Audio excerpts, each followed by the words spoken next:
Are you ready, RKOs? This channel's been plagued with Leviathan favoritism for far too long.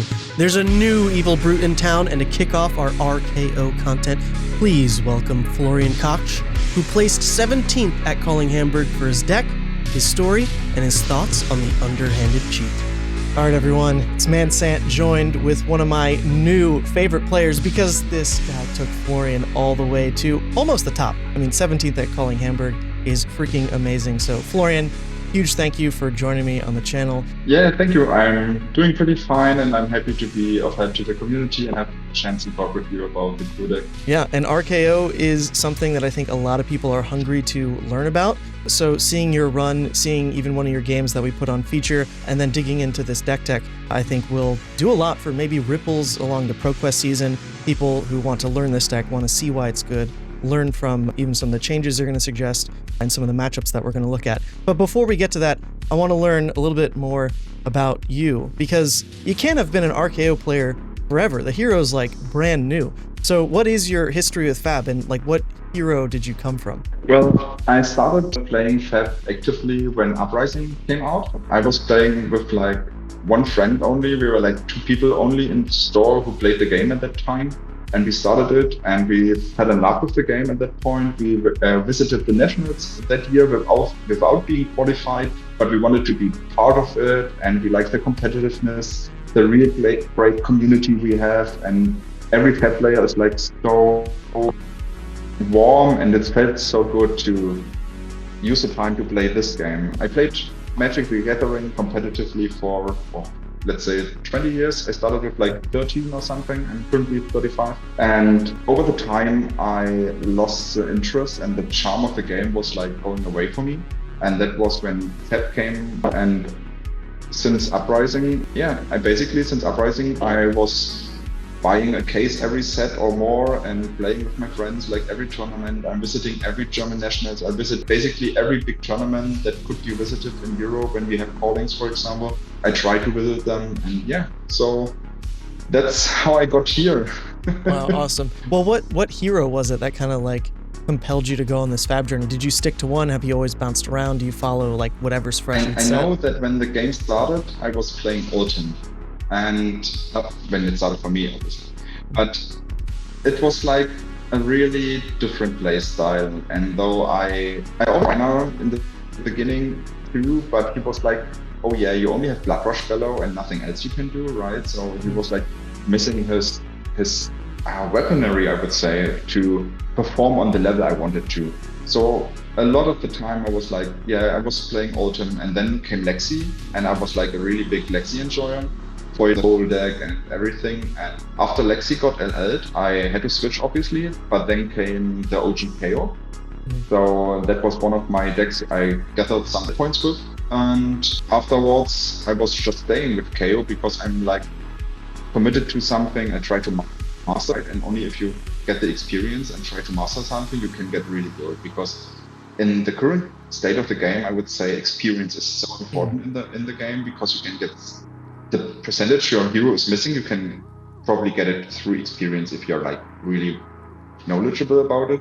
And that's why I try to find something that I like, and then until it cannot be pushed anymore. Yeah, that's a great shout out. That this is one of those decks as well that it's very unexplored still, right? So the fact that someone like you dug in, put in all those reps, comes in with matchup knowledge, this is the kind of hero that makes that gap pretty significant in being able to execute on matchup knowledge. So kind of your whole history that you just talked about, there's parts of all those heroes now in RKO. It's kind of hilarious how perfect this hero sounds for you, because my journey is totally different. The last hero I played actively was when Resetta came out, and there was a hero called Florian. I was like, oh yeah, that's my hero, I have to play him, right? Come on. So I played him, and then he got banned, and Gravy came out basically. That was the reason Florian got benched.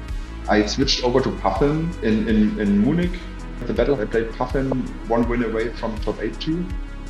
Pretty sad, but I was still happy with the results I got. But for this tournament, I was like, oh yeah, Florian is not bad anymore. And then the Shizuoka statistics came out, and I was looking at it and was like, oh no, Florian. He is kind of bad. Because I looked at the data, and I'm pretty attuned with numbers, so I was like, well, Florian didn't have over 50% win rate. How can I navigate this deck into a day 2 finish I would like when it's not winning most of his matches, right? Yeah. Well, so and there's Würdens something was like on the run. I mean, Würdens obviously was on the run. It is basically, people would say, the best deck in the format. So playing Florian into an unfavored matchup is like not the best choice. There's something funny that came up as well with with Hamburg in your point about Florian. There was a better conversion rate for human beings named Florian than the hero Florian into day 2. Because there were, I think, like 6 people named Florian, you of course being one of them. 3 of them made day 2. So you're talking like 50% conversion rate. Look at that. But then the hero itself was like 6%. Like it was something horrible for the hero. So well done. Even if Florian couldn't do it, human Florian could.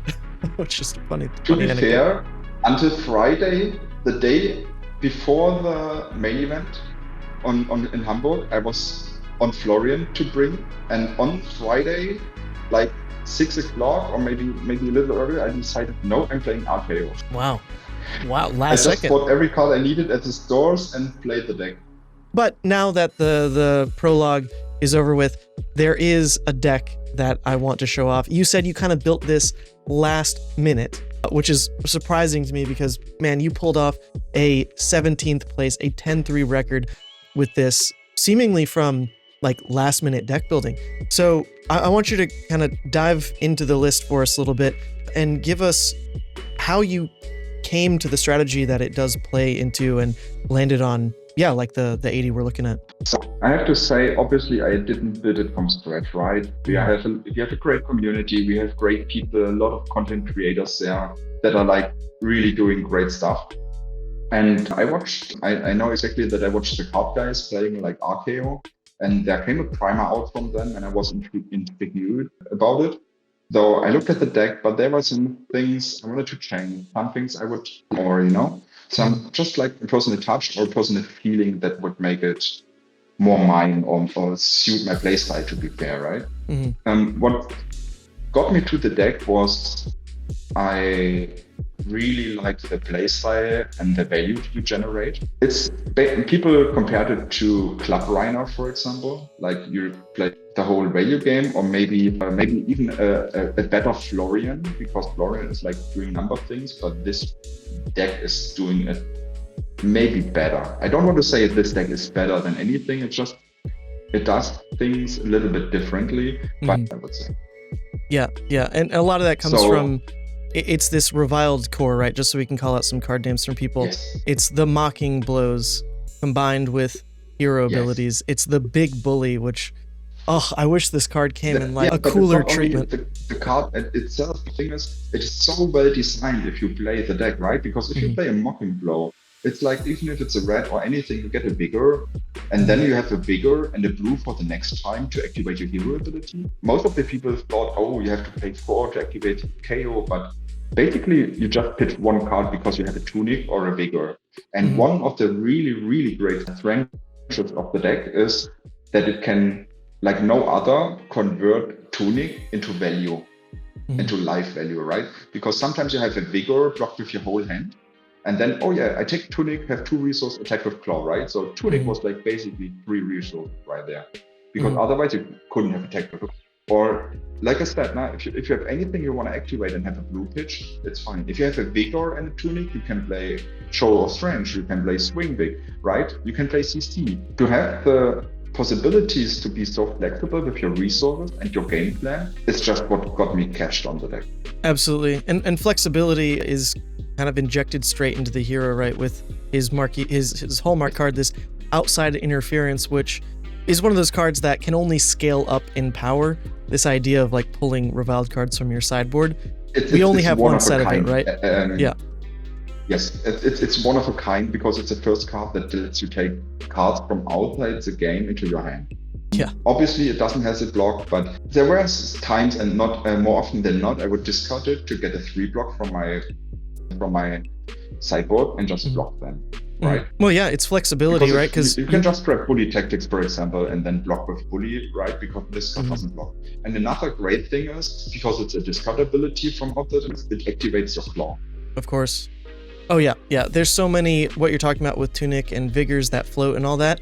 You can almost always convert with outside interference draws to some perfect use of resources. Like Claw can turn on, big bullies can get paid into the, I guess you're not running Mocking Blow in the side, but generally, like when you use outside interference, you can also tutor for exactly what your resource base wants on that turn as well. And it just like adds to this crazy flexibility that the deck has to just be as efficient as possible every single turn. And that is what draws me to the hero as well. I'm not just hosting you here, Florian. I'm trying to learn from you too, man, because I love this hero and I've put in a ton of games. And to see that this like day zero version of the deck is actually very similar to what I'd been testing around in side events and finding some consensus on, I think we're close to like a very strong, very correct like core.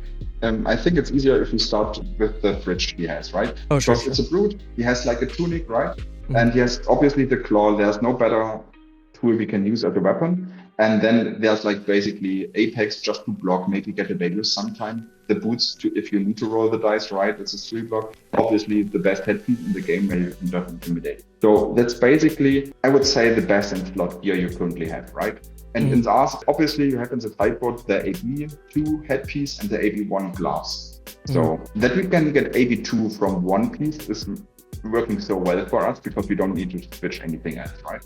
Well, so that's basically the equipment suit, and I think there's just no way to play different. Yeah, the one other thing I've seen swapped in and out is sometimes the Spell Void legs, just to help the Kano matchup. But you've got some other cards in there that pull its weight as well. Yes, yeah. I think the legs against Kano can be better than the gloves because the gloves don't do anything, but I can roll the dice, right?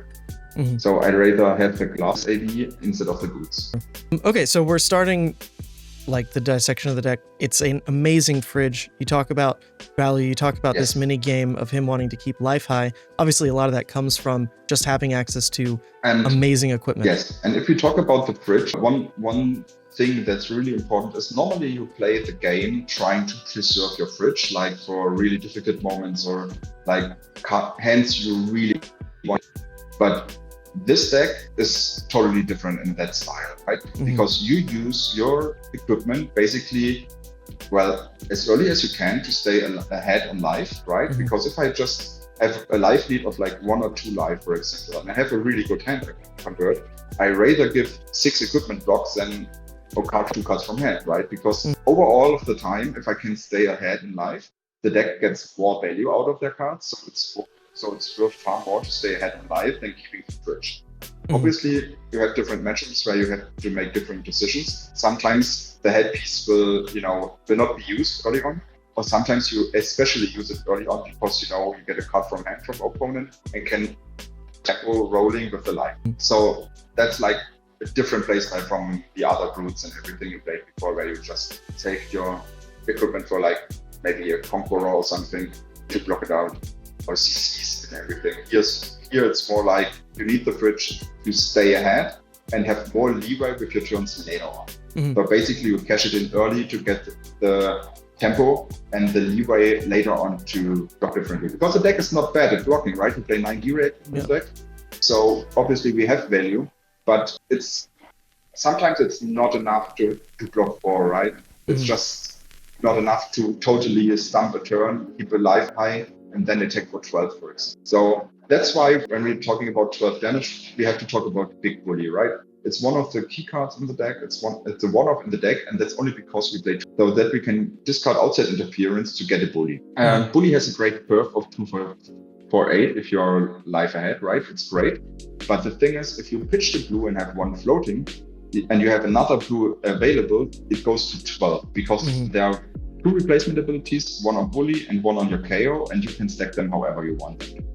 So basically, it gets doubled, though it's a 3-card 12. Well, if you count the Vigor it's making as well, 3-card 13. Look at that. That's Levia numbers. Yeah, Vigors are just hard to number. Yeah, sure. Sometimes they're worth more than that point. A lot or nothing.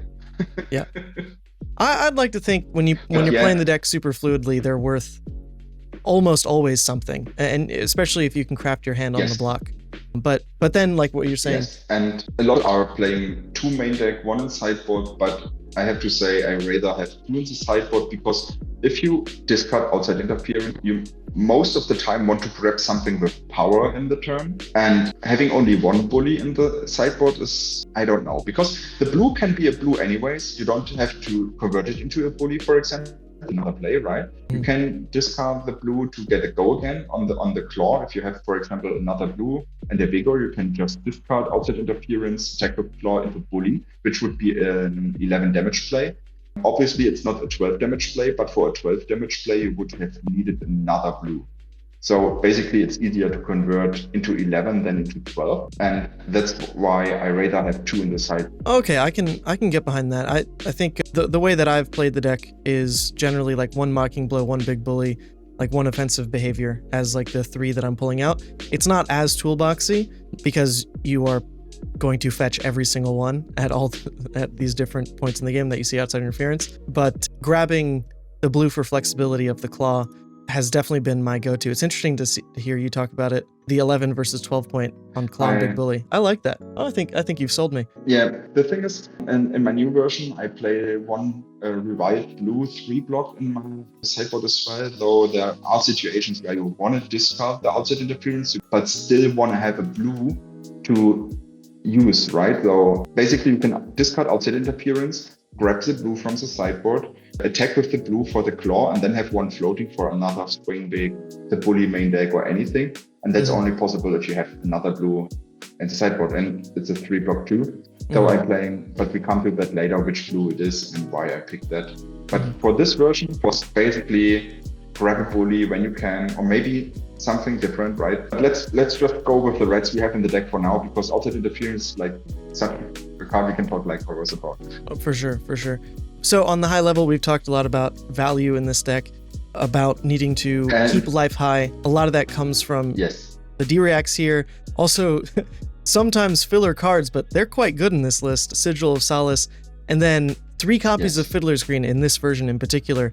I think, underrated card, but this is part of passing back to your turn cycle with higher life, which is not something you can really manipulate very often, right? Like you end your turn at a life total. Yes. How do you change that? Totally Basically, right. just these 2 cards. You have Sigil and Fiddler's Green, right?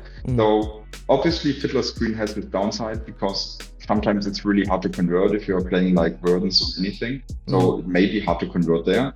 But this deck has so much cool stuff it can do. For example, the CC in the deck can be 6 and you get 2 cards from them anytime. Or if you have a villainous power, it gets a CC for 10, right? Because it's buffing the next attack.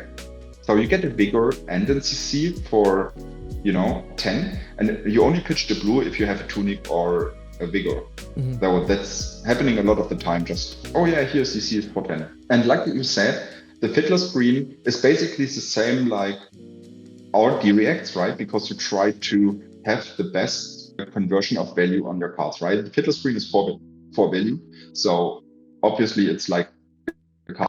People would say, it's great, it's 4 value, and 4 value for a card. If you have 4 value on every card, it would be best deck ever, right? Sometimes it's right and sometimes not right, because Fiddler's drawback is conversion and the block value is lower. So something like them, I played them obviously because I wanted to have maximum value I generate, and it's a good card if you can convert it into verdants, because you cannot prevent all 18 arcane damage from the 6 damage spells. So if you get life back, you don't have as much problems blocking the physicals, right?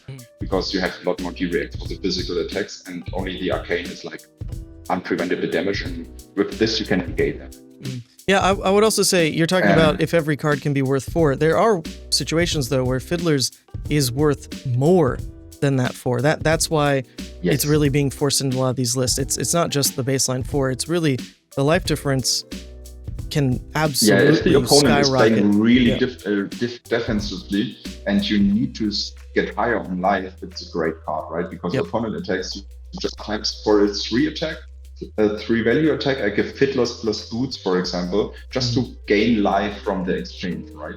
They're totally on point in that point. And that's one of the reasons we are talking about value, why I would say looking for scraps is so important in the list, because if you have a blue and looking for scraps, and obviously if you have like the Mocking Blow or Nimby or everything in the grave, it's like you pitch a blue, you attack for 5, go again into claw, it's like a 2-card 8. Yep. True. And if you have nothing and just looking for scraps, it's a Vigor or a Tunic for 5. So it's basically not wasted. I really, really like the card, and I think you need not only defensive value, but aggressive value as well. Obviously, if you look at the board state games, for example, like Prism or Gravy, which is heavily played, I wouldn't want to go in the Gravy matchup without looking for scraps. Oh, of course. Yeah, and the sideboard is also built really well in that sense too. Like the little injections of Go Again you can add to the deck do pale in comparison to how good this one is, but yeah. The fun fact is, there are a couple of matchups where I sideboard the Sigil of Solace out and put the East, because the Sigil of Solace is kept at 3 value, where East withdraw a card is always 8, or just, it's like more value to have an E-Strike with Go Again, or draw a card than having a Sigil of Solace if you're already ahead. Yeah, very true. So that's why, for example, into Sintra, I bought the Sigil of Solace out, because they don't block. They are only 3 value. So they are kept at 3 value, and that's too bad. And it's not even blocking. So that's 3 value? Too bad. Too bad. I love that take when you look at a deck like this. Because some of the other parts we haven't touched on in the Reds yet, the show of strengths and swing bigs can look a little bit out of place in a deck that's lacking the brute synergies. But you talk about value. And oh my goodness, the amount of turns where you can pull off a swing big, no pitch. It was a Vigor Tunic, guys. What are you talking about? It was a Vigor Tunic. Turns like that, turns like the outside to turn on claw into the swing bigs, the villainous poses into swing bigs. Like, this is the kind of really pushed aggression that really marries the deck's value principle, like on both halves. You've got defense, you also have offense for not that many red slots in your deck, right? Because the number printed here is just so high. Yeah, basically it's the same I said before. If you can make 2-card 8s, 4 value a card, and that's like basically what you're trying to do. The Mocking Blows, which I'll be playing a rainbow of, is the same, right? It's red is a 0 for 5 if you're ahead, and you get a Vigor. That's basically is 1 card 5.5, 6, and the Vigor for the next turn. It's like insane, because if you have another use for the Vigor on the next turn, the Vigor may be 3 value or more, right? If I have another Mocking Blow next turn and then pitch a blue and got the value out of it, it's like insane, because every Mocking Blow gets +5 power from Kayo ability. It's one of the great designs, I think, and that they stay at 1 base and only get a different buff. So I think it's really well designed, and it's the bread and butter of the deck if you have to play with like 1-card hands or 2-card hands, because often you can just attack with Mocking Blow, use Tunic and a blue, and just like, oh yeah, 2-card 8, 2-card 9, right? And we are back into 2-card 8s. This deck is so good sending 2-card 8. It really is. And then one thing to point out, there's been a lot of discussion on like running 9 Mocking Blows or just like the reds and blues. I mean, I'm glad you're in the same camp here. I'm all in on 9 Mocking Blow. I think there's a lot of like unspoken synergies and just the way the deck wants to snowball its small hands. More copies of Mocking Blow is effectively like the best card you could be adding for that kind of snowball effect you're looking for. Like, you're already maxing out copies of Show of Strength, Swing Big, looking for scrap, like big bullies. These cards, along with Mocking Blow, like, that's just it. It's the best rate you got. It might look a little bit win more, but at the end of the day, they still block 3. They're 1 attacks for looking for scrap.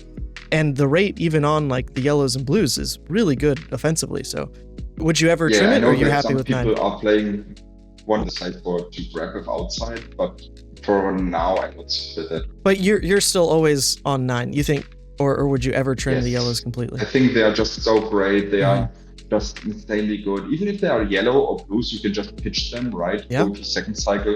If you block with them, you have fodder blocking for scraps, so they just work out.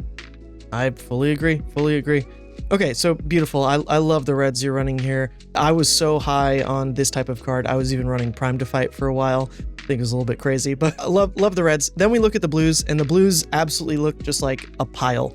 But as you start to play the deck, they all have such an amazing role. And I love the ratios you've ended up with here. I think 2 overcrowded is beautiful to look at for 1. But the first thing, actually, how about you just lead us through the blues? Okay, so I basically, if we exclude outside interference, the best blue would probably be right, because Absolutely. Nimby is just insanely good in this deck. It just doesn't look like much, and people say, oh yeah, right, why not play red Nimblisms and everything? But if you have a tunic or a vigor and attack with Nimby, you search for the blue Nimblism and can just 1 card 6.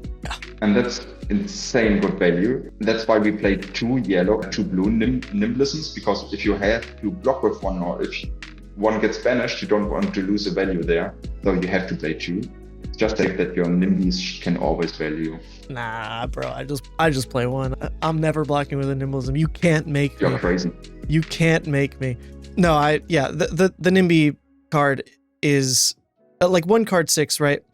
When you really break that down, what that means for a deck like this, you're spending not only 1 card 4/6 value on the turn cycle, but in terms of this like attrition value that the deck is constantly gaining, you spent 1 card in deck 4/6 value to get 2. Yeah. So those kinds of things all add up across all the value you see in this deck to make this like attrition win con so effective. It's off the back of a card that looks as innocuous as this, which I love. Yeah. People always say like, oh yeah, you're playing fatigue, but basically we are not playing fatigue. The people are just blocking a lot into us, and so that's why it's gonna go into fatigue. A lot of the time they have like 3 cards on deck, and I have like 15 left. Presented clean 60, right? So it's not that I try to fatigue them and I have a way to, with Evergreen, for example, to get cards back into the deck. It's just that my value is so good, they block a lot, and then they get fatigued because I have more cards. Yeah, I think to call out the similarity of this deck to like playstyles people would have experienced before, think about like heavy hitters limited, or even like high seas limited at times, where you win by like deck attrition, right? Like it's almost like a limited concept, because not many decks have been able to pull it off in CC as well as this deck does, but you win because you're just spending cards. Your opponent is like spending cards worse than you. Like that's the win con. It's not that you are blocking. You're converting your cards, right? And your resources better than the opponent. And if you add that up the whole game, it adds just to so much. Yes, I love that about this deck. It's very similar to a lot of my favorite limited experiences in the game, and it's almost like unintentional how quickly you can get to second cycle just because of the value you present in first cycle to make your opponent block. Like it's crazy the damage that can come out of this deck as well. Cool. Nimby, love it. The other blues are basically, I would say a lot of the blues are set. Like I said, the 2 Nimblism, okay, you can go to 1 if you want to. But the boost, for example, is set. It's a 3 block, it's a blue. And if you are behind on life, you can just play it out and still have like a 2 card 5 if you have like a red Mocking Blow or anything. You can. It's good. It's a good card if you have to start on turn 0. You can sometimes just, I have the opponent just arsenaled and passed, I need to convert my hand, I get another vigor out of it, right? And the next turn, it's maybe, I can block with 3 cards in my hand because I have already the boo effect, right? So it's just overall, I think one of the cards you have to play, there's just notice. And the non-attack. The same goes. Yeah, it being a non-attack block tree is also relevant in enough matchups right now, right? Like Kasai. Yeah, for Kasai, for example. What do you think about offensive behavior? This card behavior is, I think, the only slot in blue where we can argue that it's a flex slot, right? Because in my current flex range, I tried with Rowdy Locals, right? It's the one slot where you want to have something that blocks free is blue, but basically everything else can change. So I think people like flex range a lot in blue, right? Because it's part 9 or something similar. Some people like Rowdy Locals because Rowdy Locals is in a position where you can just on an off turn discard Fiddler's Green to get value, and the opponent discards a card, right? And it's a 0 cost attack, which is working pretty well in closing out the game in the late game, because if they have 6 life, they have to block Rowdy Locals. Most of the decks only have action cards to block with them. So it goes to 4, and then it gets plus 4 from the Kayo ability, though you can have like a 2 card or 3 card 8 there, which is pretty nice. But Yeah, I think that's a lot for people to decide what they want to have. Yeah, this card for me is the least impressive blue, and I think it comes down to literally this text line. When this hits a hero, create a might and a vigor. If this singular card had said when this hits, my goodness. Like then I would let them probably in against Gravy and everything. Yeah, like it would actually have like some unique use case, but it is fighting for its slot pretty hard against some of the other cards you mentioned. Then there is probably my favorite blue. Well, no. It can't be my favorite because like Outside Interference here, NIMBY's here. Yes. But Steel Victory, Steel Victory is such a cool card. I had situations where I had an Arsenal he was playing, which was Chill or maybe a D-React, right?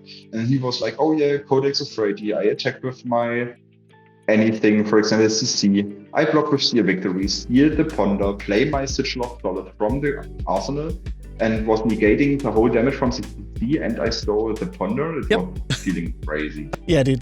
This card, it deservedly is a block. If this was a D-React or something, holy. I mean, this card's already insane. I love that we do have it as a blue block 3. I love that you can like counter pitch stack it so well. There's a lot of assassins who like save their codexes, right? And you're like, okay, I'll save my Steel Victories, dude. Like, I love the flexibility. Assassins is already a good matchup. You don't need to pitch stack against them because I'm just saying you can. For the other cards, you have Overcrowded. Yep. Right? In my active list, I cut it down to 1 because 1 is enough. If you have 1 in graveyard, everything is fine. But Overcrowded is like a blue you can use from the arsenal, so I was going for flexibility. If I have a lot of blues in hand and I got stuck in the late game with something, I want to arsenal something. I can just attack with Overcrowded and pitch a blue and a tuning or anything to go for 6, or I can block with it if I need to, right? So it's like a pretty solid card overall. Yep, solid is a good way to put it. I do personally like it at 2, but I can see the argument for it at 1. The one of you are running here though. Out for the well, the one overload is like it could have been one overcrowded, right? But believe me or not, this overload finished some people off. Yeah, and it's on hit go again, which is pretty good against Gravy. Yep. So it's a 0 cost clear rigor mortis, and in the, let's say, 3rd cycle, right? Because if it's a long game, you hit the 3rd cycle anyway. When they are on, let's say, 4 life, for example, right? Or 3, it's they often go really defensive, right? You just check how there are any D-Regs left in that deck. For example, against Kasai, I checked, our Things out, or our Shelters out, right? Oh, okay, they are out. How many equipment blocks does he have? Oh, he has 1 equipment block left of the boots. Okay, though. I used Overload, right? Yep. If they have like another 2 block on the fridge or 3 block on the fridge, you cannot attack with it because you lose your go again if they block 3. So you can just pitch it into later games and then just finish with him. It's a pretty niche card, but I like it at 1 because it's exactly doing what it wants, right? We don't need to pitch stack our deck because the NIMBY shuffles it, so it makes it easier for some people to not have to pitch deck, right? So you will see the card at one point or the other in the game, and if you say, oh yeah, I'm already the game tracks out to have 1 dominate attack is just nice. Yeah. Even if you just force 2 damage through, for example, it's still a go again attack, right? So if you have like a blue hand, for example, you can just attack with Overload, activate Kayo, have 2 resource floating, and then attack with a claw, right? Yep. So super solid. I really like the 1-off of the Overload. Yeah, no, I think 1-of is great. The balance you have to strike is how many like 2 block blues can you really function with? Because at the current moment, like you're playing every NIMBY, like that's not a card you really care about flexibility blocking wise. You're trying to pitch every overload. Yeah, and you play 3 villainous posts, which are basically not great converters. Yeah, they can be pretty nice to extend a hand or anything, but basically this is not a core value card. Yep. I've actually trimmed these out, unfortunately, in what I've most recently been testing, but in my active list, I trimmed them down to 2 because they are pretty solid if you extend into CNC or anything. But I put 1 pummel in. Yeah, baby. I love the pummels in this deck. Cool. Okay, so that's the main board. I want to briefly touch on the inventory, and then we'll move on to how you've like updated, because we've obviously talked about a lot of the learnings there. So for outside interference targets, we've got 4. We already talked upon like Big Bully. I like the rationale at 2. But then the other cards you can pull are Basque and Bully Tactics, which I would assume turn 0 and the last turn. It's like kind of like how you want to use these, right? Well, I think I won one game only with the Intimidate from Bully Tactics. He was on 3, no, he was on 2. I think it was Fang, and he was on 2. I got with my Claw the first card from his hand, discarded Outside Interference, and played Bully Tactics Intimidate 3, and I killed him. But this card, most of the time for me, blocks for 3. Yep. If you can align it with a villainous pose, obviously it's 7 and Intimidate 3, right?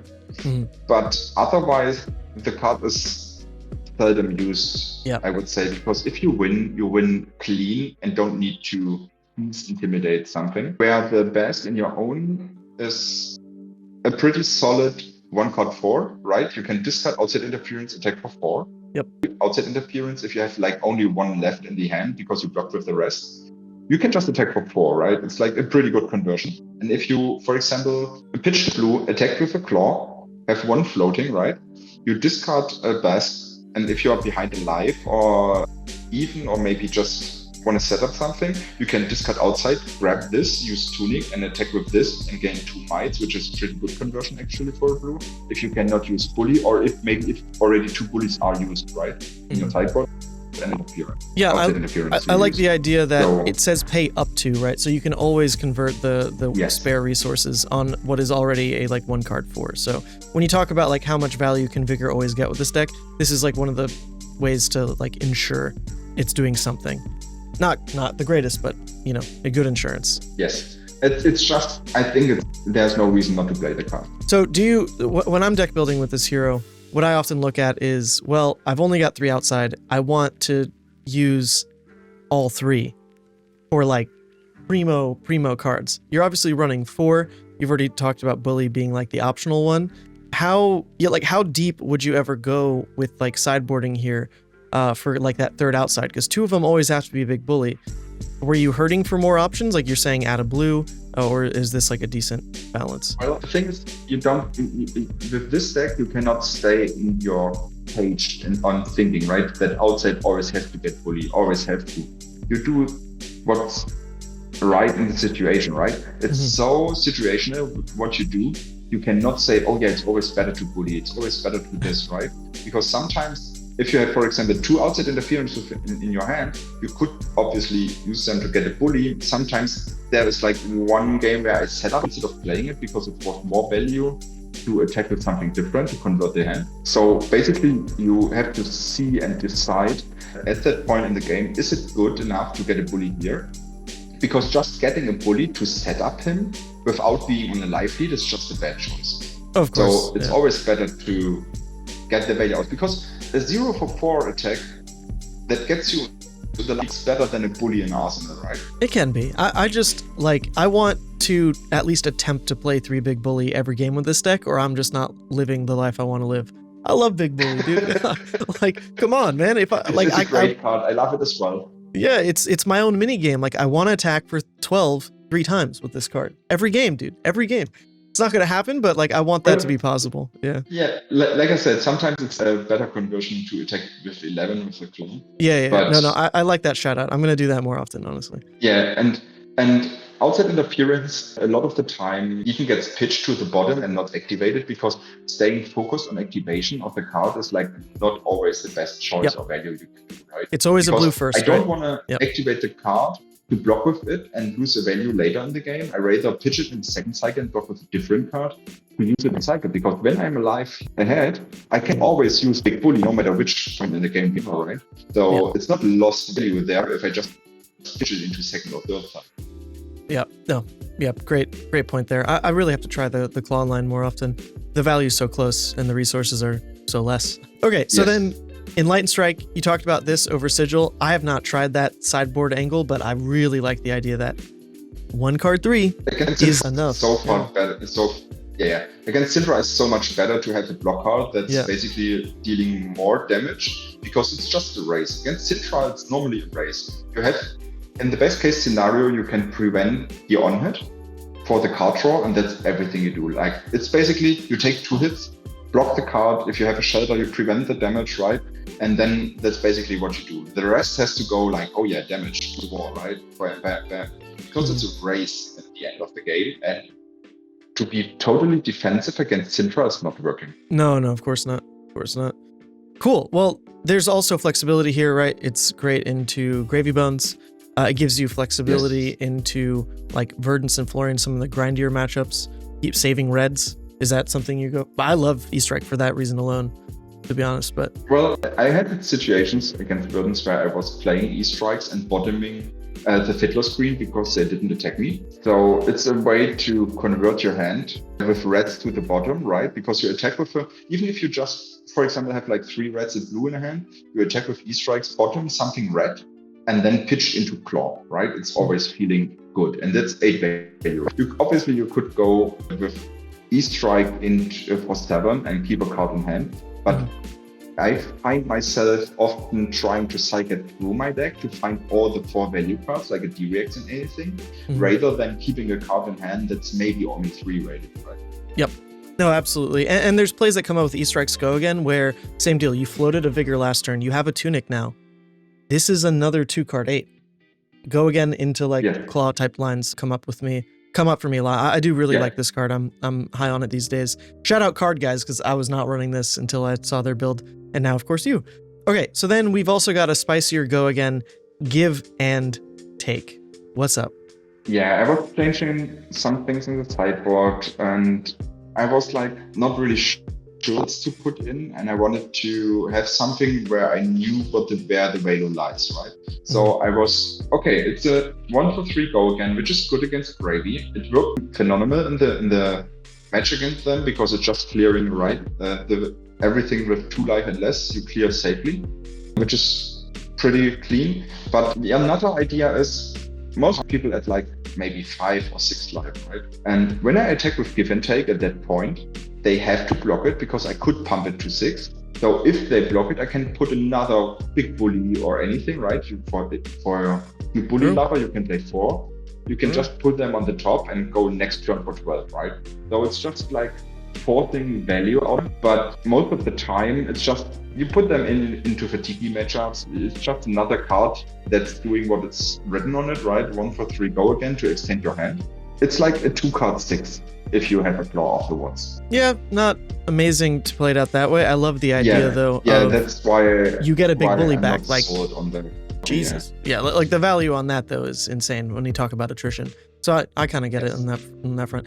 You are also running triple Arg Smash, which is, I mean, this is one of the reasons that RKO can fit this type of like attrition game plan so fluidly. It's because he's got access to some of these brute cards like Arg Smash, where if you think back to the old him days, if you wanted item destruction, you had to run Imperial Warhorn and then try to remembrance it back in and then play it again. Like Charles Dunn did that to get like 2nd place at a calling, you know, like that's the hoops that Oldhim had to jump through, and we just get it on a yellow block 3. Like, I mean, it's a great card overall. Obviously, you're sad if you roll a 1, right? Because then you did nothing. You spent 2 cards doing nothing.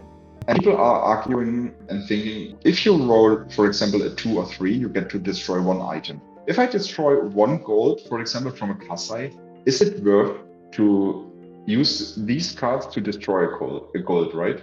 Could have done something more impactful. But I think the card shines really well into the Verdance matchup because you have to play them, because if they are on potions, they just get right. You destroy their potion and their game plan comes apart. And one of the most fun matchups to play it against is Gravy Bones. Because if you destroy their gold, their turns get progressively worse. They are so gold hungry. Sometimes my last opponent on Gravy was playing Lone Shark and cracked in the same turn both gold cards, right? So he's so hungry for that. And obviously it's a great cut into every Mechanologist, right? Because it just destroys the Cerebellum or anything, right? Even against Puffin, you can argue, it blocks 3, right? Which is not bad. And against Puffin, it can destroy, for example, like Golden Fox or anything if you want to. So it's just overall a great card. There are situations where I think maybe 3 are too much. That's why I cut it down to 2, because sometimes it's just, if you get flooded with them and they are not useful in the matchup because they, for example, Würden sideboarded out the cards, it's just a yellow 3 block, right? It's not a bad part, but just not what you would expect from a sideboard. Yeah, no, I've enjoyed siding him into pretty much every matchup you said. And one thing into Gravy Bones is, you know, our win con in that matchup is very much like let them run out of things to do. We are on ally clear duty, and the only thing that can catapult their damage, very obviously, is Gold Kiss Rum. Gold is like their engine, but what converts to damage most often is Gold Kiss, and I've loved Arg Smash to hit their Gold Kiss specifically. So yeah, this is actually very playable across the meta right now, and yeah, I'll run it at 3, mainly because I want insurance against rolling a 1. So I could either run Gamblers, which is like, but then yeah, if you never actually played them, I just, for me, you can, fun fact, you can play the Kayo specialization where you roll 2 dice instead of 1. True. Well, I hadn't thought of that. That's interesting. If you're really high on rolling and you have blue spots to spare, you can try. Yeah, fair. And then Arcane Compliance is another blue here. Blues are obviously a great sideboard spot for this deck because you can just convert them so easily. This one in particular, you don't hate it in Arsenal, right? I mean, that's kind of the point. Kano, Acilio. Yes. Yeah, you named it. I mean, against Kano and Acilio, this card just shines, right? Because Acilio is like, oh yeah, attack, boom, attack, boom. You prevent the boom damage from that, right? You're just doing that from the arsenal for 0 cost. It's great. I already had that, not in the tournament, but happened online a couple of times where the card was like, oh yeah, I prevent 7M. It's great for my arsenal. Oh yeah. And against, if they play Millennium Tree, you can even prevent that M. And if your Arc Smashes roll the 1, you can even prevent the M because of the Arcane Compliance when they try to damage you with an action, right? Because it's not working on the life gain trigger on this stuff. But that, I had it against Kano. I didn't need it because he had a Kindle on top, but yeah. It was still great. Love it. Yeah, I know. I've definitely started to look at blues as like the best sideboard spots for this deck. It's just a bit hard because there's just not that many. But obviously this one stands out. Okay, so we looked at the deck you ran to a 10-3 finish, 17th, same record as 8th place though. Come on. But that doesn't mean the deck's perfect. So let's take a look at the updated version that you're running currently. And I love some of the changes. Let's have you highlight specifically what's different here. Okay, so I was going down on the Fiddler screen because in the current meta where Verdance is pretty strong, converting Fiddler screen into Verdance is actually pretty hard because they deal a lot of arcane damage. They have a lot of, even their loop with Everbloom and everything doesn't let you use Fiddler screen, right? So I was trying to go for a point where I will not stuck with them in my hand. And they are not great into blocking as well. But having one, it's the same with the one pummel. They don't know how many we play. They try to calculate our value in the deck. And that helps to just make them more miserable, try to predict what we're gonna do. Right? Yeah, hey, we're a cheat, man. We're a cheat. We might be on 4 copies. They don't know. Yeah, they don't know. They don't know. No, one of the ideas for Fiddler Queen space is to play Red Sirens because it's a 2 for 7 every time, and it's another pummel target if you want to play more pummels or if one is enough for you. And it's a great start for the game, right? Because if you start the game and have Fiddler Screen in your hand, you just cry because, turn 0, what I'm gonna do. But a Red Siren to attack, you have more life than starting life. It's already good, right? So, true. And it where this blocks 1 and gain 3, so it's like 1 less value, but you get more aggressive value out of it. And maybe the more aggressive value in some matchups is what you rather would have, because in my opinion, in a lot of matches, and maybe you can say something to that, we are not short on value and life we have, because the opponent most of the time is lower on life than us. So having a little bit more life is not it's just not common, right? I would say idea behind that. Yeah, there are more aggressive slants that you can take with deck building. I appreciate what you've done with the pummel and take it on the chin. That's like definitely where my builds have leaned, where the value you buy on a slow turn then lets you like play a more aggressive turn later, which is what I really enjoy about Fiddlers still. But yeah, trimming it down for sure. I haven't been... Fiddler's Green gets better if you play Rowdy Locals, because you can just discard Fiddler's Green to Rowdy Locals. Yeah, for sure. And Rowdy is...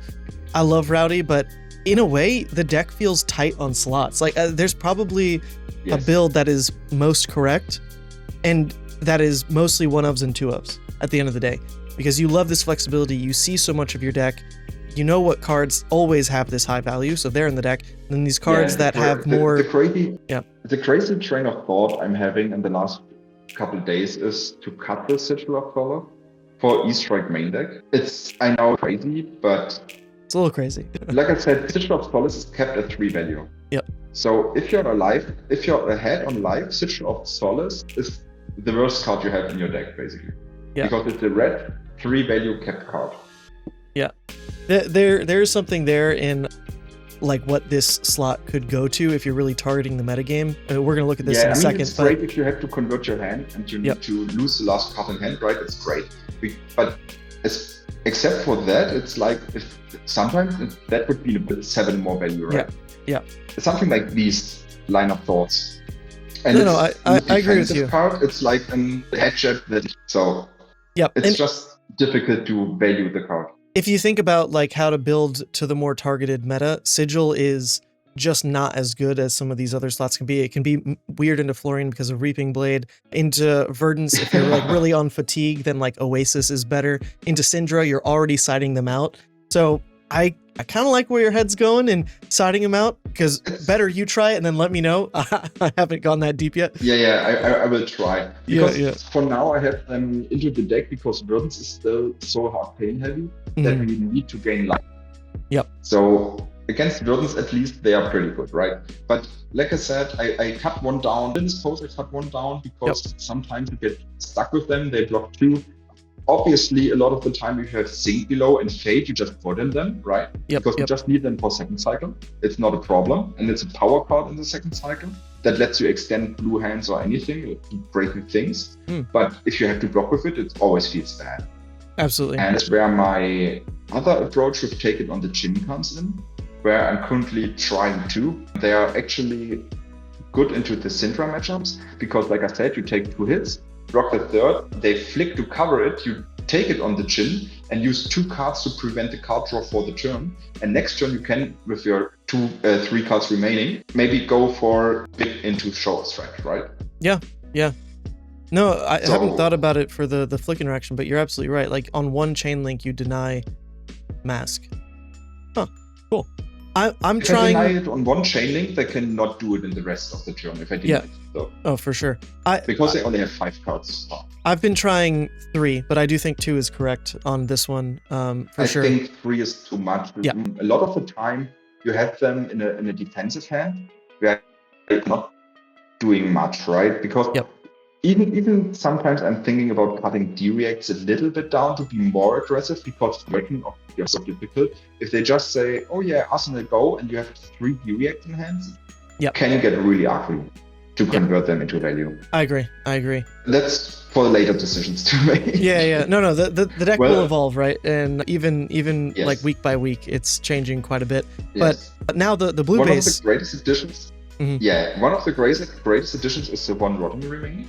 Oh, of course, dude. It's great for Mirror because you just remove every Mocking Blow and everything. And it's great against Assassin because they have a lot of... They have the daggers and everything. And if you're really lucky, you can just destroy the daggers from Syndra if you're really lucky. But overall, it's a 3-block, what you expect from a blue. And it has an effect where against Arachne Huntsman, right, our new Fatigue deck, I attacked with this card, Nour, and got a +5. And 4 Rotting Remains is just insanely high value. The other matchup where it has done a lot for me is, funny enough, Gravy Bones. In the like very late game, even if they are aware that you are going to fatigue them. I have not had any trouble fatiguing Gravy, by the way. Even if they're running like 67 cards, whatever it is, I'm pretty sure you can do it on like 63 cards. But one of the ways to like tip on the very final hand to make them block instead of just like actually waiting out every threat is Rotten Remains on triple Golden Tipple. Like it actually comes up. that Yeah. this card can swing that much. It's just like a 2-card play with Tunic, right? But where all of a sudden now you come in for like a 2-card 10. That is enough. Absolutely. It is enough. So yeah, I've really liked it at 1. And like, why not run it, right? You're saying the fail state is a 3-block blue. That's easy. Like there's so many blues that can do that. Like I said, you're already favored into everything that's playing Codex of Freddy because of the D-reacts and everything. Yep. So one overcrowded, if you block with it, it's always there. And if not, you just, I didn't miss another copy of overcrowded. It just doesn't feel needed. But I won't always have the one if they have a Codex. Or if they, even if I can block 4 damage from a CC, it's always better than using the alternate. Yeah. And look, my suggestion anyway would be drop a Nimblism mana. But yeah, the one overcrowded. I'm more of a consistent guy, I know. Nah, bro, just don't block with it. Because just don't yeah, but sometimes you have to block. Just don't. No one's gonna make it. What, they provoking you? Come on. I'm gonna take neg value. In the flex spot. Yeah, the flex spot we use. I'm currently trying out Rowdy locals. Basically, if you try to save money, don't play them. They cost like over 10 euros in Europe right now. Do they really? They're pretty expensive. They are nice to close out the game. Like I said, 0 for 2 in the late game where you can push it. Is pretty nice, and the on hit can disrupt some things they try to do, right? But yeah, it's just, I'm not totally sold on 3 Rowdy locals. Maybe I switch it to 2 and 1 else. I have to see how it goes. Yeah, there's something to be said. Like, I think this slot and flex strength are like very similar. Flex strength is more like lean to convert into just like, oh, this is 9 value in terms of attrition. Yeah, the problem with flex strength is you don't want to know it. No, yeah, absolutely. And then Rowdy you can get away with, because then next time you want to convert, maybe a spare D-react is the discard, and like you can always advance the game. So I think it's one or the other. So kind of maybe if money is the difference, just run flex strength. But I have enjoyed one or the other in terms of evolving the deck. Cool. Yeah. Then we've got the inventory with that. Yeah, the inventory changed. Yeah, quite a bit. Yes, you found it. The switcheroo is actually pretty funny because it can get used against Kayo, the OG, and obviously against the Victor match, where you maybe try to get tempo and need to win a clash, right? If they test of Iron Grip you and you can just change it could be something, but it always stays in the sideboard. You never side it in because you want to grab it over outside interference, because the odds are 3 times higher. Yep. It's just a blue block 3, yep. Yeah, the odds are 3 times higher to have it in the sideboard and use it over outside interference even instead of playing it. Yep, of course. And like I said before, you can discard outside interference and use Switcheroo to attack with Claw into Spring Big. Yep. Having the blue on demand is definitely key. And like I said, the start is the same, E-Strikes is the same. I think there's just not much I would change there. I'm currently on Oasis because it's better against Verdants. Yep. With 1 blue and Oasis, you can prevent 6 arcane damage, which is pretty neat, pretty against Verdants, and arcane damage is the only thing that's really annoying you. I cut the smashes down to 2. Like I said, I think Gravy is already favored. Destroying the Golden Kiss is pretty nice, but having 3 is like, you always think, oh yeah, this one is too much, right? Maybe I go back up to 3 when the meta changes. I'm not sure. I don't know. I think if we look at ND1. Yeah, if we look at the most recent like Verdance builds, they're not necessarily even on potions. Like Majin Bey's list was not on potions. So when you do finally run into one that is on potions, they're maximum on 4, right? 3 H-Pots and 1 Ponamu. So if you look at average, you destroy 3 on 2 anyway, and that's pretty good. And even if you only destroy it's enough to not 2, get like it's enough most likely with the life gain incidentally in the deck. So yeah, if you trust in not rolling a 1, 2 is fine. I've played Brute long enough. I don't know. Cool. Yeah, we don't talk about when to roll Skepskins, right? Because it's just to convert Skepskins with a roll for 3 value is always wrong. Never do it. Oh, you're crazy. I actually do that all the time in this deck. This is the only Brute I've played where rolling Scabs like every single time it could just be 3 doesn't really lose you the game. So I do it every turn. That's true, but when I have, for example, maybe I have a 2-card hand and a bigger, right? And it's a swing big, and rolling the Scabs would prevent 8 value from dealing. I would not use it, right? If I had, for example, like two mocking blows and they are red and red, okay, yeah, sure, go for it, roll the scabs, right? Because you're only losing maybe 5 value or anything.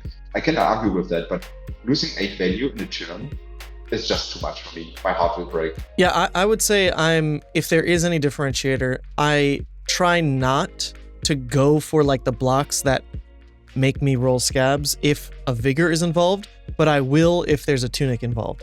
You know, like it's fringe, but this whole idea of like, I wasted the swing big and the vigor is worse than just like, you know, if I don't use tunic, it's their next turn anyway. I know what you mean. But I'm always rolling scabs, bro. People have to get that feeling when to do it. Yeah. The other thing that I do with this deck that I've only started to do because like pummel, people know I like pummel in this deck. I have to roll scabs on pummel turns, otherwise pummel's too obvious. You know, like when you come in for like a CNC, it looks like if you rolled scabs, oh, you just wanted to claw. You just wanted to claw, you know? So I legitimately, this is like a me problem. I think, you know, as other people play RKO, maybe it's not as obvious if you're like running pummel or what, but at the end of the day, because of the vigors, it's pretty face up that you have a pummel a lot of the time. So, you know, you can mind game them. You can go the extra step. Anyway. But like I said, the last card in the set is poison as well. Yep. Florian, and I love this. I think it's great because I had matches where Verdens was trying to loop her Everbloom. There were already 2 in the grave, right? Or let's say 2 used because they could be in the banish. And he was, oh yeah, I'm gonna gain a life. And I said, no, Everbloom back. And then she was like, oh yeah, I lost my every turn Waning Moon activation, and then you're fine, right? Or sometimes if they, for example, like try something, it's just not a bad card actually, because every Fruits of the Forest you prevent is 2 value you prevented, and they take 2 damage, so it's 4 value. Yeah. So basically, and it can be more if they Ring of Roses out as well. Like it. Yeah, I think it's a. For me, the reason it slotted in is more so that you have any type of game plan into Florian. It's obviously good into just how Verdens plays, but Florian specifically, right, with their Germinate Florian, plan. But people have to understand, and that's what this came up, that Germinate life gain is one instance. Yep.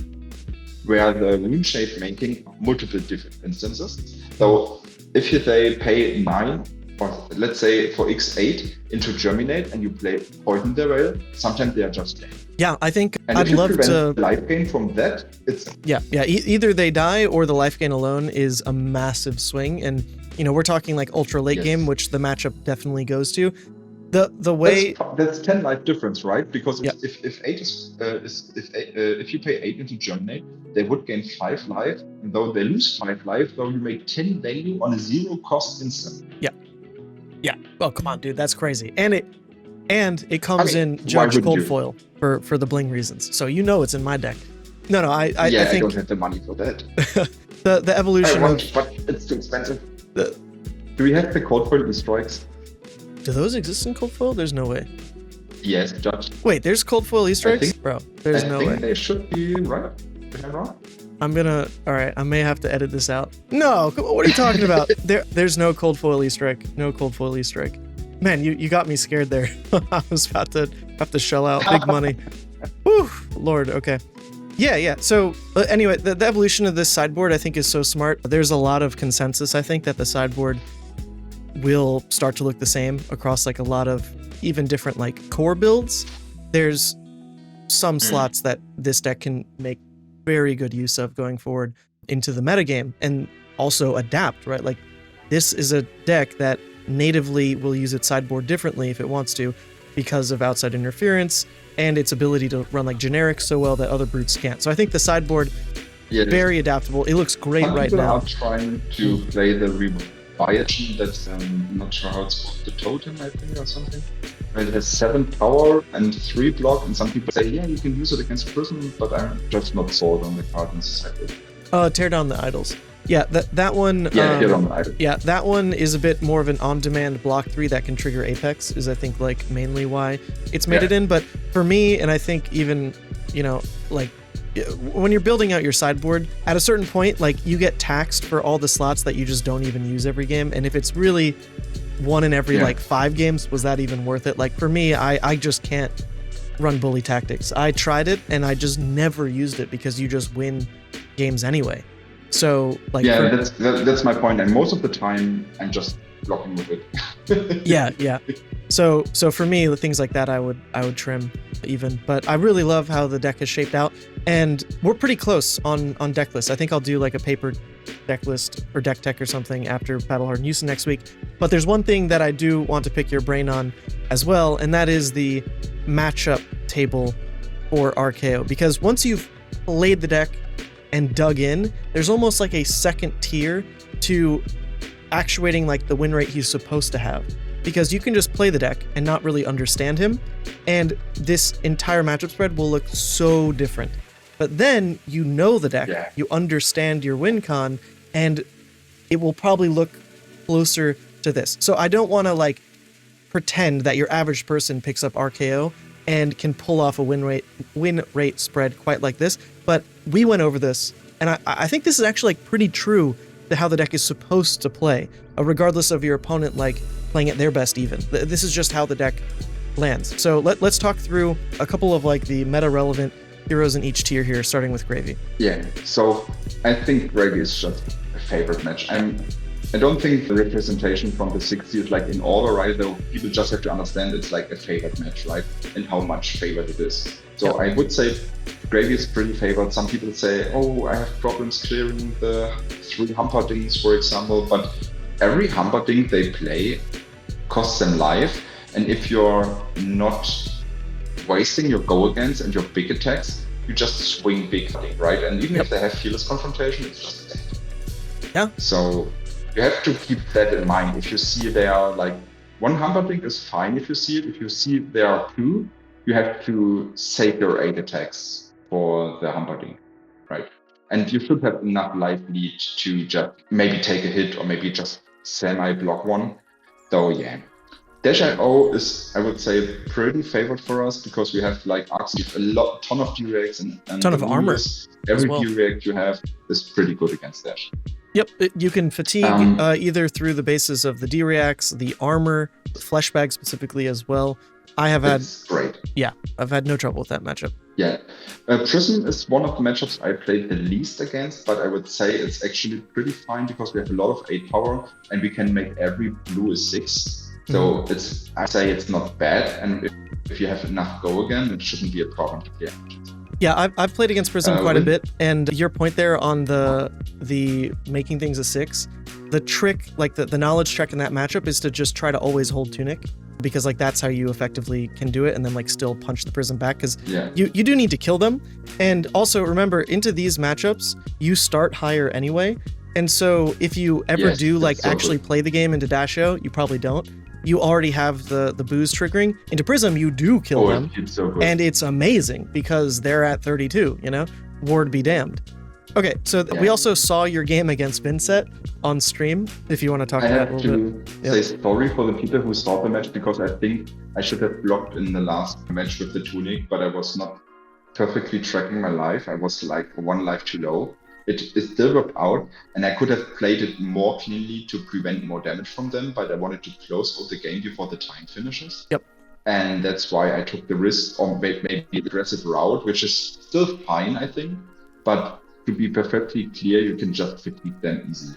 Yep. It's just not hard. It's another matchup as well where they are actively taking damage even if you are not really playing the game. Yeah. So when you have a window to play the game, you trigger your booze, really. Like it's an interesting like you saw on stream, he started at 39. Yep, exactly that as well.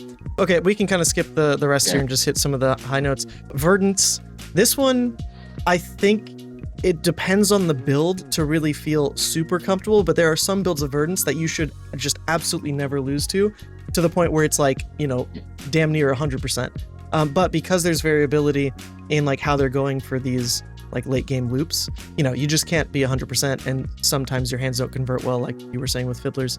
But having a good Verdance matchup baseline is why this deck's in a decent position, right? Yes, I totally agree with you. I think is a favorite matchup for us. It's not like a free win, but against the versions that Brody played and Margin played, I think we are pretty solid. I think a lot of versions didn't have the Kayo the RKO on their radar, and Yep. that's why they probably changed some of things after the book finished. But I think the overall situation is still pretty favored for us, right?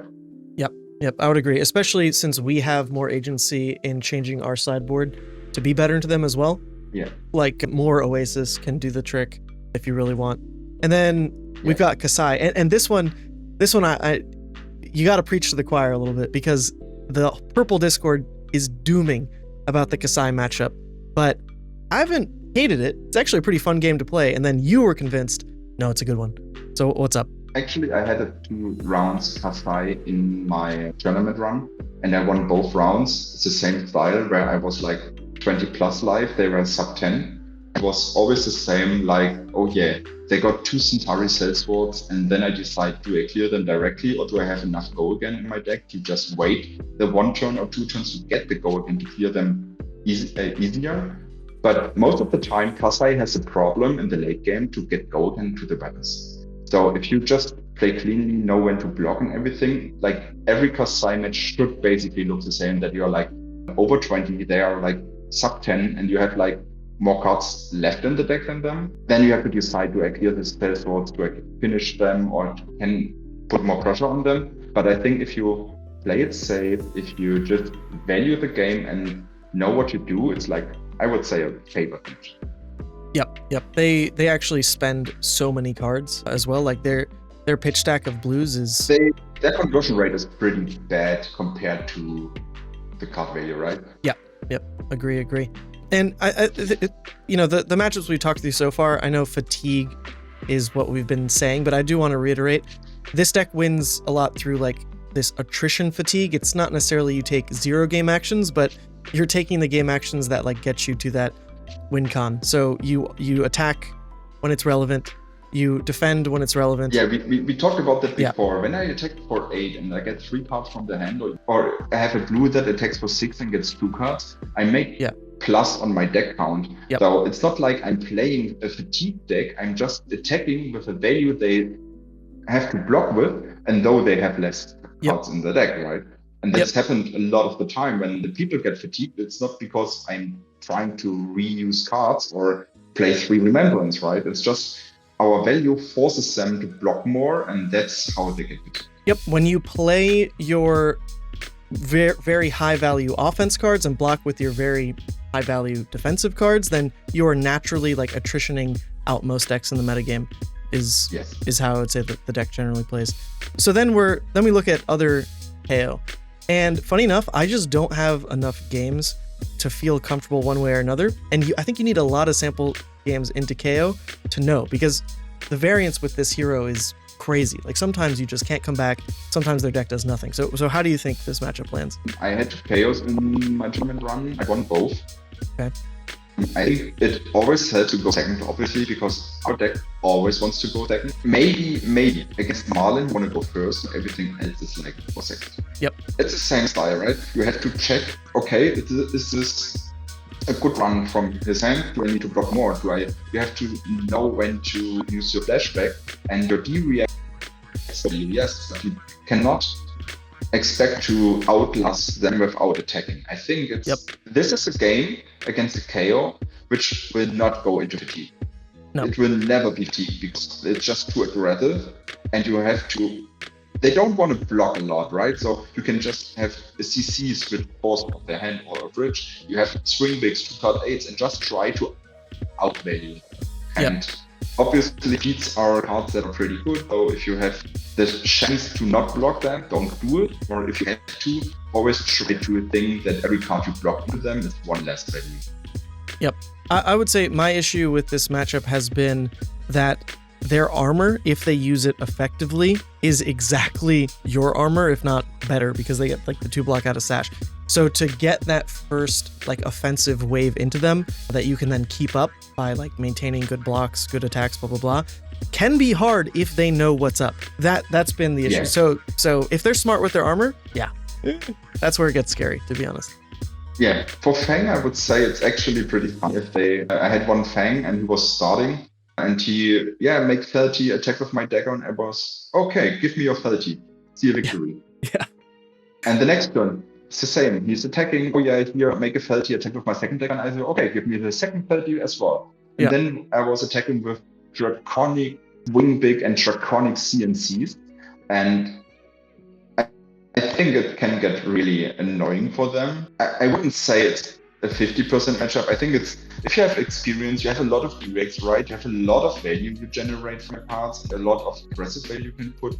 I still think it's slightly favored for us. If you go second, which obviously is better, but it's just, it can go this way or this way. It's just I put it at 50 because it's can prevent LT in the first turns. It's so much easier. Yeah, I put it at the 50 because it is in that state of like, okay, what if they just start with a lot of fealty and you just don't see steal victory? Like the way the mechanics line up should generally favor you, but you only have 3 steal victory and they have like 20 ways of generating it, if not more. So I agree. You can really slow them down. Yeah, you can really slow them down, but the guarantee is a bit random. I haven't played it enough, but if you think it's favored, we'll stick with that. It's slightly favored. It's not like, oh yeah, you win every time. Yeah, for sure. Okay, and then some of the hard matchups, once again, haven't played it enough, but there are some very meta relevant matchups that are not amazing for us, and that's one of the reasons you have to call out, like, look, this deck is not the craziest thing in the world. It has very solid runs on maybe like 50% of the metagame, but at a certain point you are playing gem roulette quite a bit. And the first hero to talk about in that is Acilio. And Acilio, you have great mechanics into. Fleshbag is super strong. You can run the arcane compliances, right? But at the same time, taking Fleshbag means you don't have AB3. You can't really like fatigue him out necessarily. And you also don't have enough on hits to just like stop him from vomiting every hand he wants to. And when Acilio hands scale, they just do more than you. Probably slightly can align their turns to combo you in the early games. It's pretty hard. You can still defend pretty well so far, but against the 30 damage turn, it's just not enough, right? It's gonna be hard. Your overall value for the cards is better, but if they have their combo turn too early, it's gonna be annoying because you lose a life lead. And that's like the worst of everything. Yeah, that's exactly it, right? Because you start higher, so that's great going second, right? But if they wombo you too early, that life lead is impossible. So you got to make use of it what you can. This is a match you have to kill at the end of the day. Yeah, it's one of the matches where I could argue to bring AB3. Yeah, I like my Fleshbag into Acilio, but you could. I know. I do too. You could. No. Okay, Victor. I haven't played against too much Victor, but I did sit down with Charlie, who was making a deep run with Victor at Calling Shizuoka, and we played this matchup a ton. And oh my god, when the Victor just like decides he's going to outvalue you, he's one of the decks that can do it. So not fantastic in my experience. I lost against my one Victor. It's the only loss I had in day 2. On the day 1 won the match. He was a great player. He made top 8, right? He won against Brody before the top cut and everything. So he was like really well versed with his deck. He was like playing really well. Shout out to him. And I lost because of 6 Visit the Goldman Estates. Because he was playing with the 1 Remembrance, and that's so hard to value out. I would say it was not even close because we were both around 20 life. And then he was on a pitch deck with the Remembrance. And I don't think with my list I was running, I had any chance to win the match. I think it's just so hard if he's drawing good. And I lost every clash he did, even with my 8 powers in the deck. And if you lose every clash, you lose the match anyway. It's just not possible. You need to win like a couple, maybe 2-3 clashes if you can, which is obviously not something you can change. But if you lose every clash and they play perfectly with Remembrance and everything, it's just so hard. Yeah, I wouldn't put it like as one of our worst though, because there is something with Guardian where they can't really change life if you don't want them to change the life totals. So you are able to cling to a life lead if you're able to establish it. And for that, you can drown them in hopefully enough value. Maybe you lose some clashes, or rather, they lose some clashes. But yeah, definitely tough. Shout out to Levia real quick. If you're a Levia player and you can't beat RKO, stop playing Levia. That's all I'm going to say. All right, then we've got Syndra, Florian, Bravo as kind of our bottom 3 matchups. Let's talk about this because Syndra and Florian obviously top dogs, right? So what can you do? Well, to be fair, Syndra is one of the most played decks, but has one of the worst win rates of the decks because she has under 50% win rate if you look at the overall statistics. It's the same problem with Florian, right? They are both decks that are not performing generally well into the meta overall. There are obviously some great players that can pilot it to, top finish, but overall the decks don't perform well in the meta right now. True. Yeah. Everyone's dogging on Florian right now. Yeah. Especially if you go first against Syndra, it's such a hard match because you have to know what to do, and it's so difficult, right? Basically, you have to use your fridge in the first 2 turns to gain a life lead, and that can vaporize instantly. We talked before that if you can prevent the draw effect from this, like basically you always block the 3rd attack that draws a card, because otherwise it's just you don't have enough value to prevent more of the turn. Obviously, the reacts can be used to bolster your life or block different things, but at the time I read the 3rd attack with a D-react that's 4 value into a 3 attack because of the ancestral empowerment and anything, instead of the 4 power 2nd attack, right? It's just personal understanding there that I would rather do this to prevent the card draw, because if they draw a card, the value you lose is much higher than the 1 value. And if you go 2nd, basically still take damage against Syndra, which is not great. Even if you play, and obviously if you have Fiddlers, it's sometimes working out to get some life back, but most of the time they still can force damage through, which makes your combat worse if you have already less life, because of the Flick Knife you cannot prevent. And yeah, I think it's a race. Basically, I thought Citrus out, E-strikes in, and just try to raid them. It's the only way I see we stand a chance, because defensive is not an option.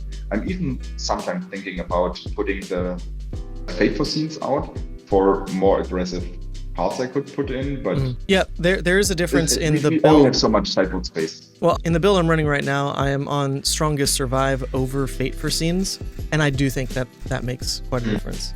So speaking to that aggression, I think Strongest that makes Survive, a difference in the matchup, but you still need to keep 2 cards to play it. So yep. I think it has pro and cons for everything, right? But Strongest Survive is one card I was thinking about as well. It's just losing you value in other matchups or different situations. So I can see it, yes, totally. Okay, and then we've got Florian, and I do think more exploration needs to be done now that we're on like Poison the Well. We know the game plan, because I actually think it's a fine matchup, but you have to play it perfectly. Yes. You really do. And even if you play it perfectly, I think there are still situations where Channel the Millennium Tree just like closes a game you weren't expecting, and things can go wrong for you. Yeah.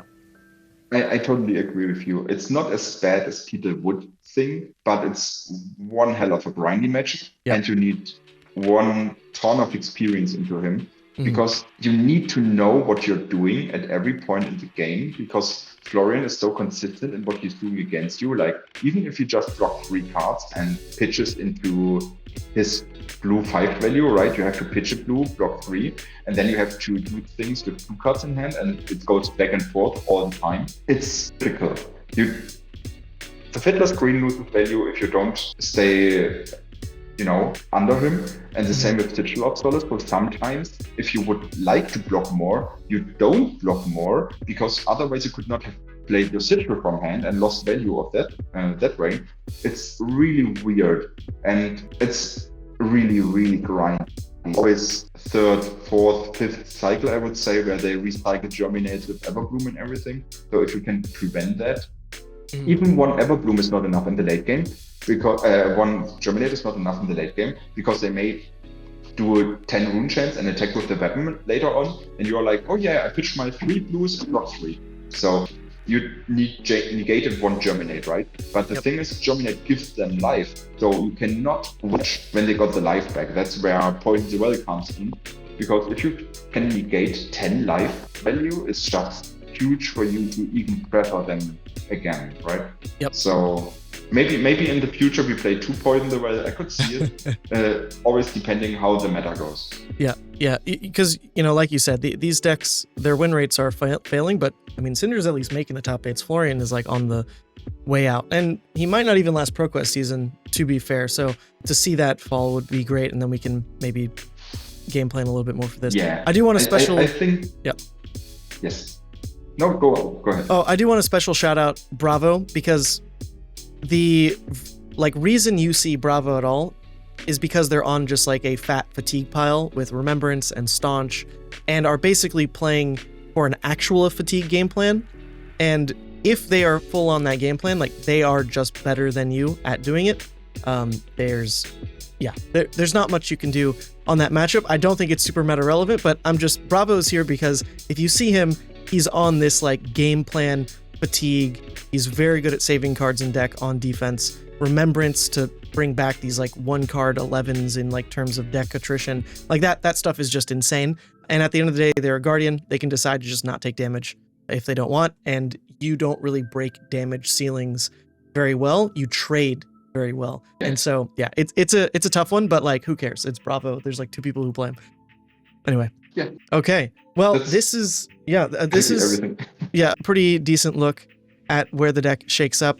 I think, pretty much you run through all these heroes, and the coolest part about this hero is he's not going to play the game the same way the second time into like any of these heroes, because there's things you can optimize, there's macro strategies that you can perfect into everything, and that makes him really fun to pilot, because you kind of have to decide how the matchup plays, and ultimately if you play it correctly, like, these win rates are hopefully like pretty representative of what you can manage. Just a very deep hero, very fun to play, and yeah, awesome. All right, now to wrap it, we are going to take a look at specifically the run you had with all the context in place now.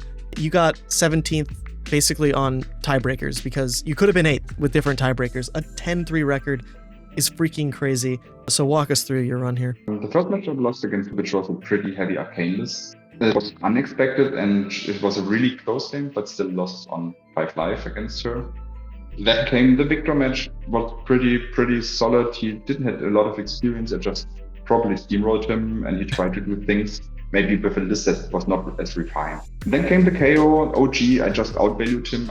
I think I gone second there, and I killed him before he saw 1 Blood Rush Fellow. The fourth match against Kasai was, like I said before, like 20 plus against 10 minus, and then it was like just fatigue him and we win the game. Against Alexander Gadala on Sintra, I was going first. It was a close game, semi-close, because I was not as fluent into the matchup as I would like to. It was on 10, I think, or maybe 8ish when I died, but he drew everything well, he played it well, so nothing I could do there. Yeah, Vincent, you saw not on stream this match, but it was the same. I just prevented everything and killed him. Like, not because he gets out of deck pretty easily.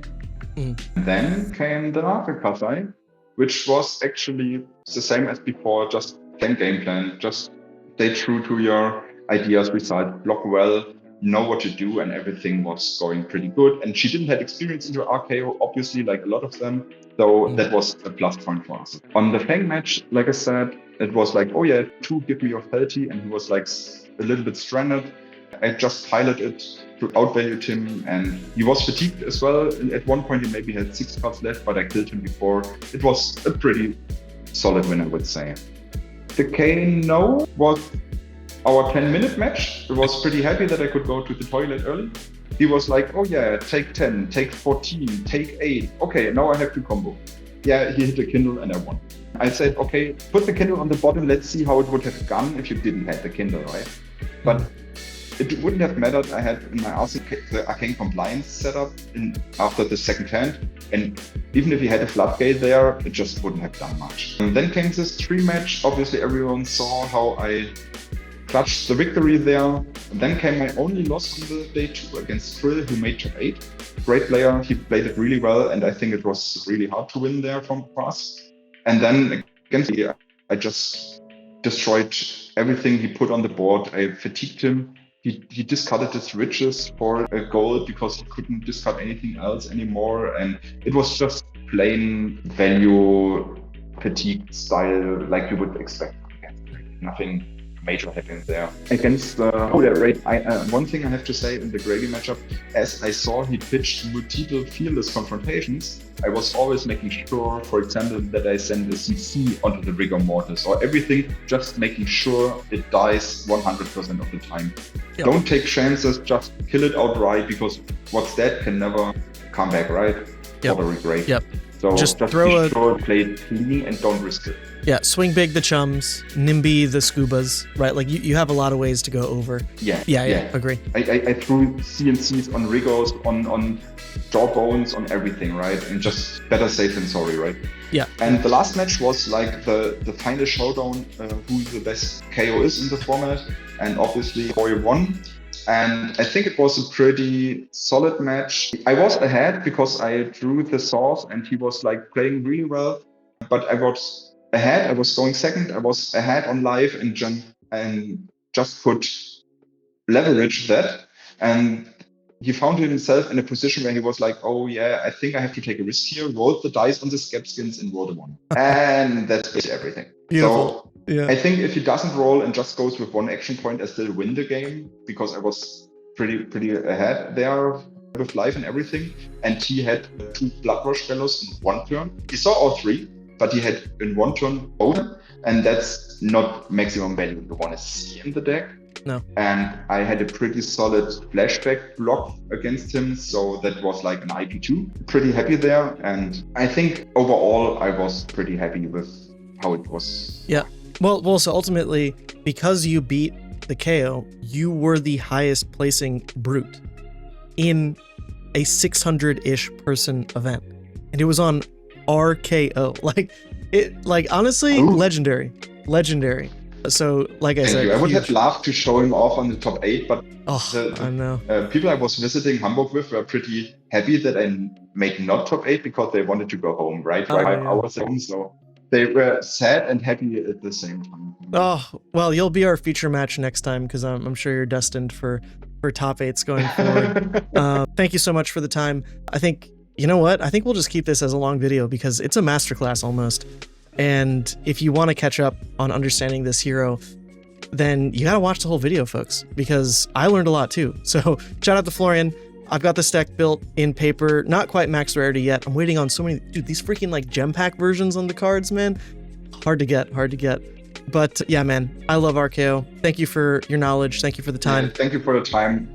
I was happy to be here, and I hope a lot of people can share the love for the hero with us. Well, any shout outs, anything anyone in your community you want to give time to?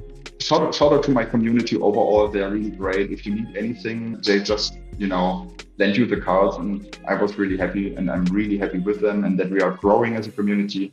Shout out to Daniel Buntrock, who started with me, our community, like 2 men, and are still going for it. So I'm happy to be a part of all the Flesh and Blood community, and maybe I have the chance to be here again when I made a top 8 with the hero.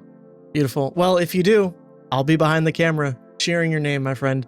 So with that, this has been a pretty amazing video. Thank you again, and we'll see you in the next one.